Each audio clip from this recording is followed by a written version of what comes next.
কলকাতায় world art organisation এর পরিচালনায় ৩৯তম গ্রুপ চিত্র প্রদর্শনীর শুভ সূচনা হল।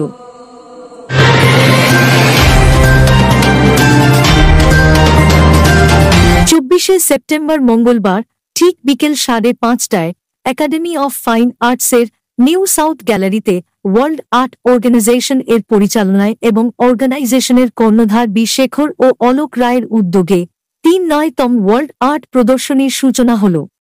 এই অনুষ্ঠানের শুভ সূচনা করেন রাজারহাট নিউটাউনের বিধায়ক সকলের প্রিয় মানুষ তাপস চ্যাটার্জি। ওয়ার্ল্ড আর্ট অর্গানাইজেশনের কর্ণধার বি শেখর জানালেন, আমার উদ্দেশ্য হল এই সকল শিল্পীদের প্রচেষ্টাকে আরও এগিয়ে নিয়ে যাওয়া, তাদেরকে বিভিন্ন দেশে যুক্ত করা, তাদের শিল্পশৈলীকে। আমি আরও ঘোষণা করছি, প্রদর্শনী ২-৪ সেপ্টেম্বর থেকে ৩-০ সেপ্টেম্বর পর্যন্ত চলবে।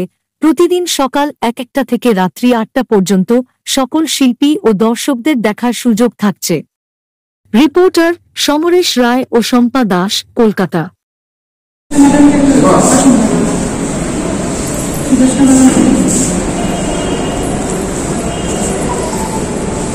আচ্ছা, আপনি আমাদের আর্টিস্ট এসছেন, চলে আসবেন। আসুন।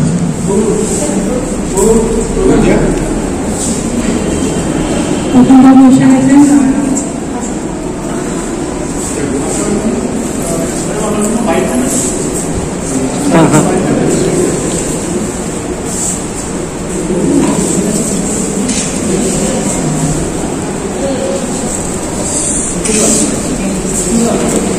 আর কি আছে?